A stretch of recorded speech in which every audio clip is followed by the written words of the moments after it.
We go to Arrowhead now for Lift Every Voice and Sing as it's played in the stadium.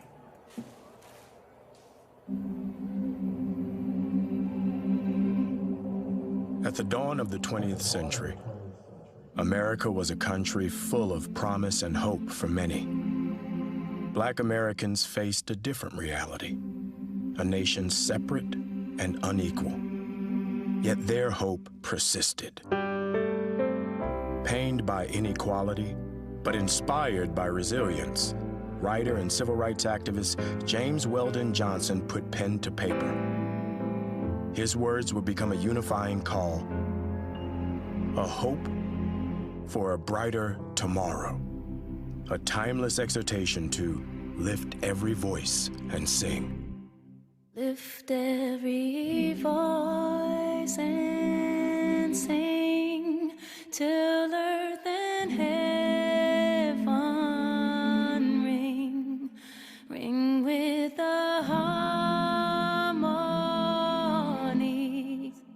of liberty.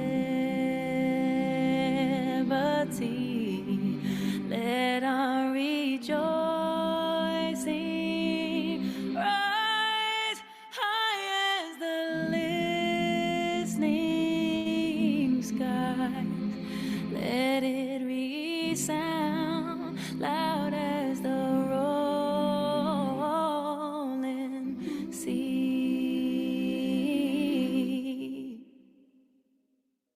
Sing a song full of the faith that the dark past has taught us. Sing a song full of the hope that the present has brought us. Facing a rising sun of a new day begun. Let us march on till victory is won. Let us march on till victory is won. Let us march on to victory.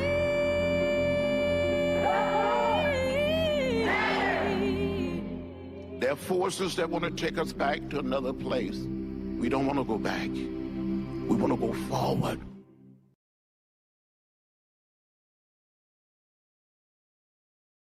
Good morning, Concord Elementary School, home of the Mighty Panthers.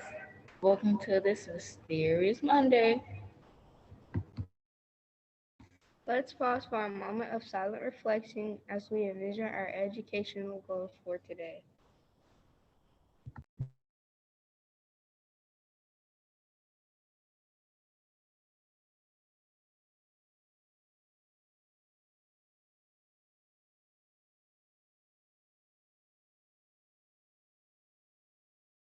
Please stand for our Pledge of Allegiance.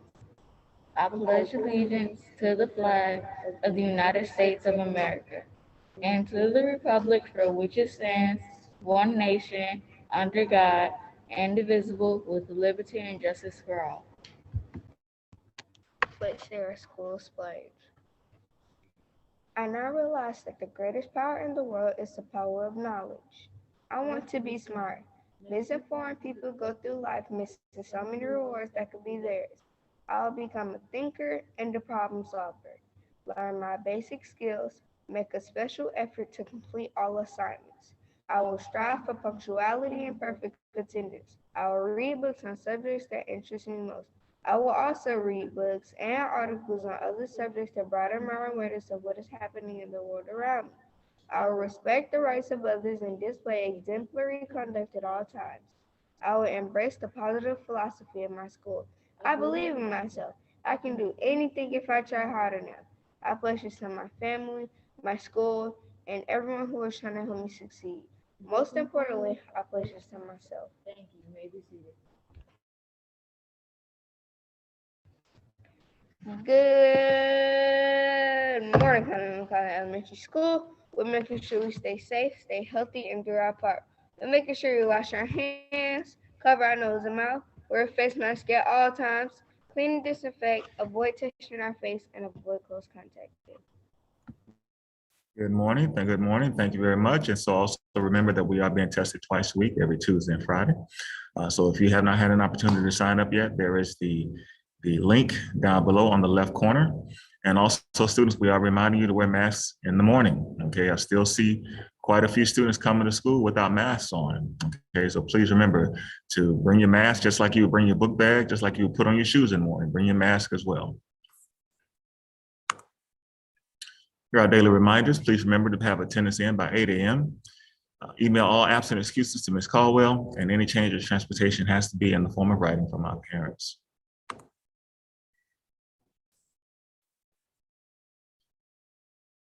All right, and so we want to recognize Jada Boyd and Jakia Moore at Continental Colony for their first place in the audio production. That was I think it was, for the tech fair. Okay, so awesome job. Let's give them a round of applause. That's first place. All right, so congratulations. Once you see Jada and Jakia, please give them a pat on the back for representing Continental Colony well. Well done, guys. Well done. All right, and so this is our last day of February, which means this is our last day of Black History Month. But as you know, we always want to recognize Black history throughout the year. But as of today, we were supposed to dress up as a famous African American. I've seen a few. I've seen some famous. Who was the ballet dancer? Misty Copeland. I saw Misty Copeland this morning from a pre-K student. So I can't wait to get into the hallways and see some of the other famous African Americans. And also remember, coming up Wednesday, March 2nd, that is Read Across America. We would dress up as we would dress in our Dr. Seuss gear if you have any. And then you also, if you have a book, bring your favorite book as well. So that'll be this Wednesday coming up, March 2nd.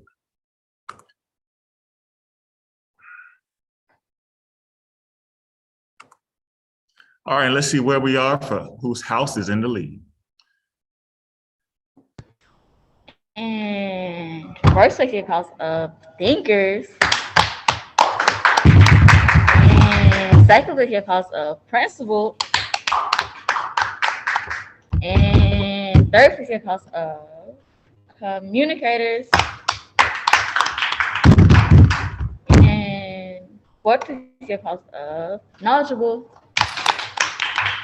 And fifth place is house of risk takers. And sixth place is house of inquiry. All right, I don't know what the House of Thinkers have been drinking, but my goodness, 18,187 points. I think that is a record here at Continental Colony. Well done. Well done. Okay, so this is our final day of February. And so we will be tallying up the scores at the end of the day, and we will have our house celebration on this Wednesday. All right, so this is a week. And so today we're starting with our math. All right, and remember, students, you can work independently. You can log into all of the platforms on your own. You're keeping track of your independent reading books in your reading log, and you understand the purpose of why you're doing what you're doing. Okay, so last time that we talked, the last question was, what was the name of the African-American fighter pilot group formed during World War II? And the answer was the Tuskegee Airmen. And that was done by Nakia Scott and Jada Boyd. All right, good job. Good job, yes. And so here's a quick video to share us a little bit more about the Tuskegee Airmen. The NAACP. On February 12, 1909, what is now the nation's oldest and largest grassroots civil rights organization, was formed. The NAACP, which stands for the National Association for the Advancement of Colored People, has been a driving force in fighting race-based discrimination in the United States since its founding. All right, looks like that is not the right video, but that's okay. We'll see if we can put something up on tomorrow. But again, congratulations to Nakia and Jada for the Tuskegee Airmen. The NAACP. All right, so here's our question for the day. What was the name of the African-American fighter pilot? Yeah, that's the same thing. I will put the question up later on this morning. I'll make an announcement. So at some point during the day. So just be listening out for that. Okay, I will make an announcement at some point during the day. So again, just be listening out for that question.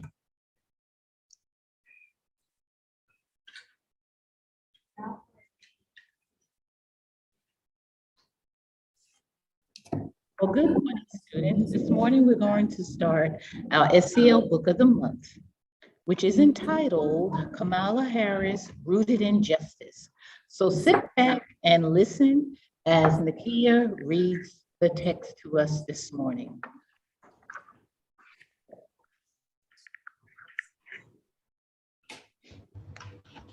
Eve slammed the door when she got home from first grade. Eve, you know we don't slam doors in this house, her mom said. What's going on? Teacher asked what we wanted to be when we grew up, and I said president. And Calvin said, girls can't be president, stupid. Well, he's wrong, said her mother. Girls can grow up to be president. In fact, a girl from right here in Oakland hopes to be president one day.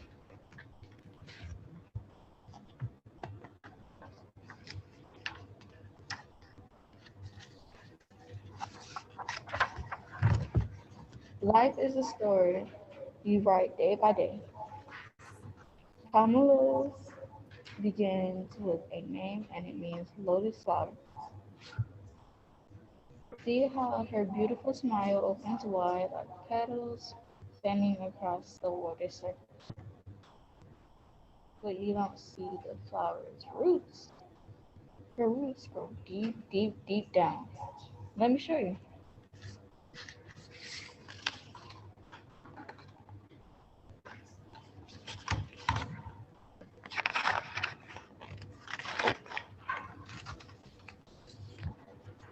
Kamala's family line was a strong black and brown braid flowing from India, where her mother,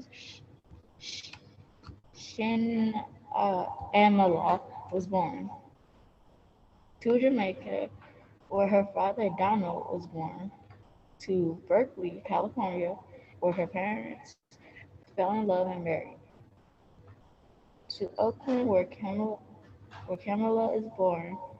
It was a good beginning.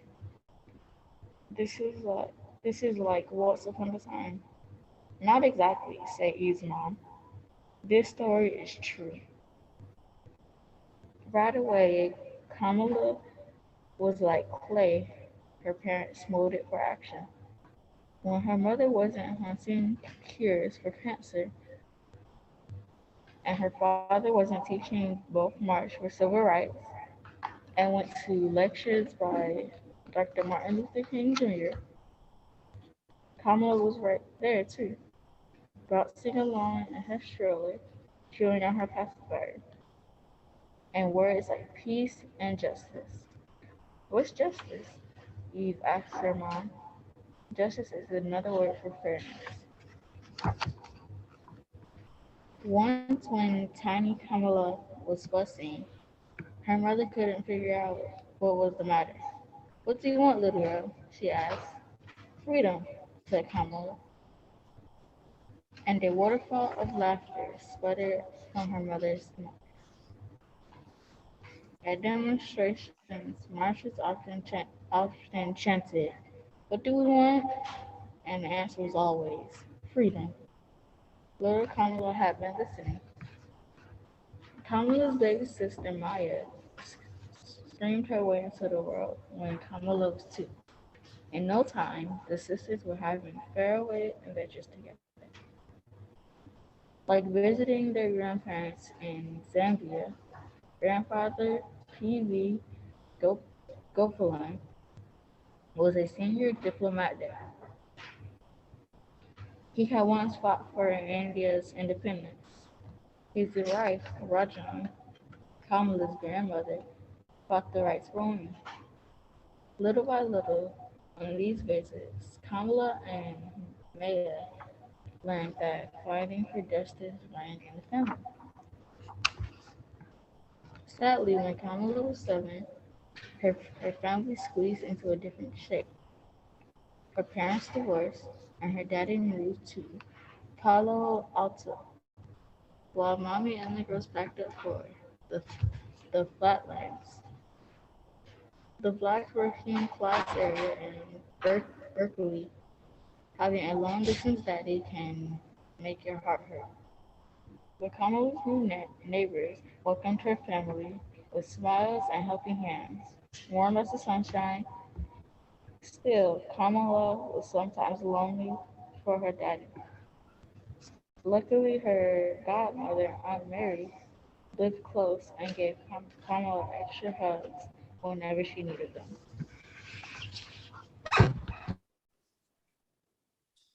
Well, thank you so much for reading that to us this morning, Nakia. I learned something new today. Did you? Be sure to listen in on tomorrow as we continue with our story. And back to Mr. Gomillion. All right, so here is the question. I don't have it typed out, but I will say it to you. I'll say it several times so everyone knows. And the question this is the final question for Black History. What rock and roll Hall of Fame group did Michael Jackson come from? What rock and roll Hall of Fame singing group did Michael Jackson come from? All right, one last time. What rock and roll Hall of Fame singing group did Michael Jackson come from? All right, so if you know the answer to that question, you can email it to me. You can come see me or see us in the front office. Have a great day.